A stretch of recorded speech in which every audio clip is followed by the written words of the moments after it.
नमस्कार दोस्तों, स्वागत है आप सभी का। दोस्तों, गार्डनिंग एक पैशन का काम है।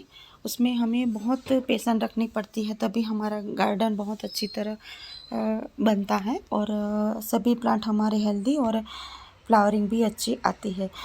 ये कोई जादू नहीं है कि हमने ये लिक्विड खाद डाल दिया और ये खाद डाल दिया तो हमारा प्लांट एक वीक में फूलों से भर जाएगा या तो फिर हमारा प्लांट जल्दी बड़ा हो जाएगा।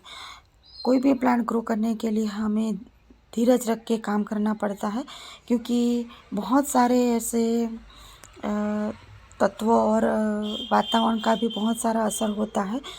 उसको हवा, पानी और सूरज की रोशनी की भी ज़रूरत होती है और हर प्लांट की ज़रूरियात अलग अलग होती है। पानी की भी, हवा की भी और सूरज की रोशनी की। किसी को ज़्यादा चाहिए, किसी को कम चाहिए। तो कोई भी प्लांट ग्रो करने से पहले हमें उसकी रिक्वायरमेंट जानना ज़रूरी होता है। उसकी क्या क्या ज़रूरियात है, कौन से एटमॉस्फेयर में वो अच्छी तरह ग्रो करेगा और कौन से सीजन में ये अच्छी तरह ग्रो करेगा। ये सब भी कोई भी प्लांट ग्रो होने में बहुत सारा असर करता है।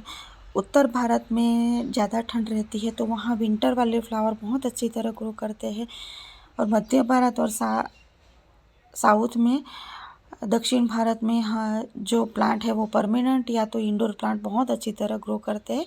वहाँ पे विंटर फ्लावर इतनी अच्छी तरह ग्रो नहीं करते जितनी नॉर्थ भारत में करते हैं। तो हमें उसके हिसाब से ही हमें प्लांट लगाना चाहिए। हमारे यहाँ का एटमॉस्फेयर इस तरह का है कि यहाँ पे परमानेंट प्लांट और इंडोर प्लांट बहुत अच्छी तरह चलते हैं। तो मैं ज़्यादातर परमानेंट प्लांट ही लगाती हूँ। विंटर प्लांट लगाती हूँ, लेकिन ऐसे प्लांट लगाती हूँ जो अच्छी तरह हमारे यहाँ प्रॉपरली ग्रो कर सके। दोस्तों, और हर एक प्लांट की खाद की ज़रूरियात भी अलग अलग रहती है। जो हमारी इंडोर प्लांट है उससे नाइट्रोजन की ज़्यादा ज़रूरत रहती है, तो हमें उसको नाइट्रोजन युक्त खाद देना चाहिए। और जो फल और फूल देते हैं वो प्लांट को फॉस्फोरस और पोटेशियम की ज़्यादा ज़रूरत रहती है, तो ज़्यादा फॉस्फोरस और पोटेशियम वाला खाद देना चाहिए, या तो अलग से उसको पोटेशियम या तो फॉस्फोरस वाला खाद देना चाहिए। दूसरे भी बहुत सारे ऐसे 70 पोषक तत्व रहते हैं जो प्लांट के लिए ज़रूरी है। और जब भी हम प्लांट लगाते हैं तो उसी तरह लगाने चाहिए जिसकी उसकी सन लाइट की रिक्वायरमेंट रहती है। और पानी भी हमें इस तरह देना चाहिए कि उसकी कोई प्लांट को ज़्यादा पानी की ज़रूरत रहती है, कोई प्लांट को कम पानी की ज़रूरत रहती है। ये मैंने मैनुअल खाद बनाया है। मैनुअल खाद में गोबर की खाद जो है वो अलग से बनाई है, पत्ते की खाद अलग से बनाई है और होममेड जो फर्टिलाइज़र रहता है वो अलग से मैंने बनाया है। तो सभी को मैं अच्छी तरह छान लूँगी। कोई भी खाद, मैनुअल खाद या तो लिक्विड फर्टिलाइज़र कोई भी आप प्लांट को देते हैं तो उसको छानना बहुत ज़रूरी है। इससे जो खराब अच्छी तरह सड़े हुए नहीं है वो पार्ट निकल जाता है और हमारे अच्छा खाद छन के आता है, तो वो प्लांट पे भी अच्छा असर करता है। गोबर की खाद में काफ़ी मात्रा में नाइट्रोजन रहता है और दूसरे पोषक तत्व भी होते हैं। पत्तों की खाद में ह्यूमिक एसिड ज़्यादा रहती है।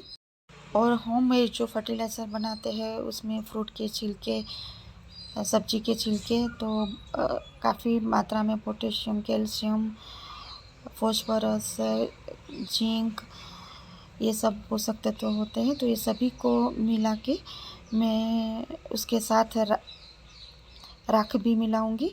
राख में मैग्नीशियम, सल्फर, पोटेशियम जैसे पोषक तत्व रहते हैं और ये तीनों का काम करता है, फंगीसाइड, पेस्टिसाइड और फर्टिलाइज़र का।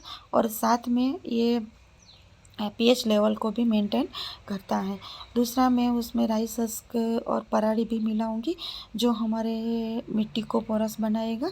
और उसमें भी कार्बन और दूसरे पोषक तत्व बहुत सारे मात्रा में रहते हैं, तो जैसे जैसे वो सड़ता जाएगा तो खाद का काम भी करेगा और ये मॉइस्चर भी अच्छी तरह मेंटेन करता है। तो अभी गर्मी का मौसम आ रहा है तो हमारे सॉइल में मॉइस्चर मेंटेन करेगा, तो वो हमारा प्लांट जल्दी ख़राब होगा भी नहीं।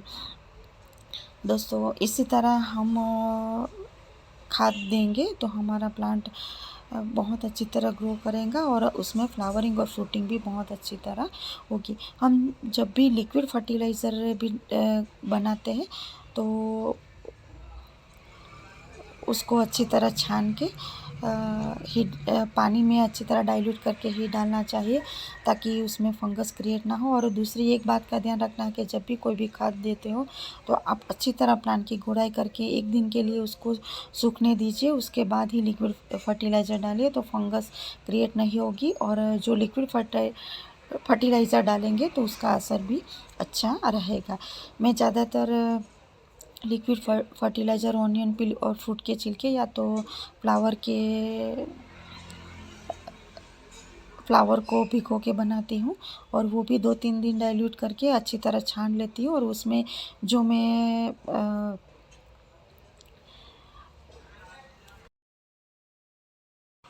एंजाइम बनाती हूँ वो भी डालती हूँ, इसके कारण उसमें फंगस से ये सब कीड़े लगने का डर नहीं रहता। और एंजाइम में भी बहुत सारे माइक्रो होते हैं जो हमारे प्लांट के लिए बहुत उपयोगी होते हैं। इसी तरह आप गार्डनिंग करेंगे तो आपका प्लांट बहुत अच्छी तरह ग्रो करेगा। और दूसरी बात, एक वाटरिंग का भी हमें ध्यान रखना है। हमें उसे वीक में एक बार अच्छी तरह उसमें स्प्रे करना है या तो फिर मिस्टिंग करना है और अच्छी तरह उसके पत्तों को धो देना है ताकि उसकी फोटोसिंथेसिस की प्रक्रिया अच्छी तरह होगी। उसमें मिस्टिंग करने से उस पर जो धूल मिट्टी होती है वो अच्छी तरह धुल जाती है और हमारा प्लांट भी क्लीन हो जाता है। और सभी प्लांटों को सावरिंग बहुत पसंद है तो ये भी हमें वीक में एक बार करना है। और पानी भी उसकी ज़रूरत के हिसाब से ही देना है और उसकी जब तक मिट्टी सूखे नहीं तब तक उसको पानी नहीं देना है। बस दोस्तों, ऐसा इतना ध्यान रखेंगे तो आपका प्लांट अच्छी तरह ग्रो करेगा और आपका गार्डन हमेशा हरा भरा रहेगा और फ्लावर और फ्रूटिंग से भरा रहेगा। दोस्तों, मेरा ये वीडियो आपको अच्छा लगा तो लाइक शेयर और सब्सक्राइब ज़रूर कीजिएगा। दोस्तों, फिर मिलते हैं नई वीडियो में नई टॉपिक के साथ। तब तक के लिए बाय। Happy gardening.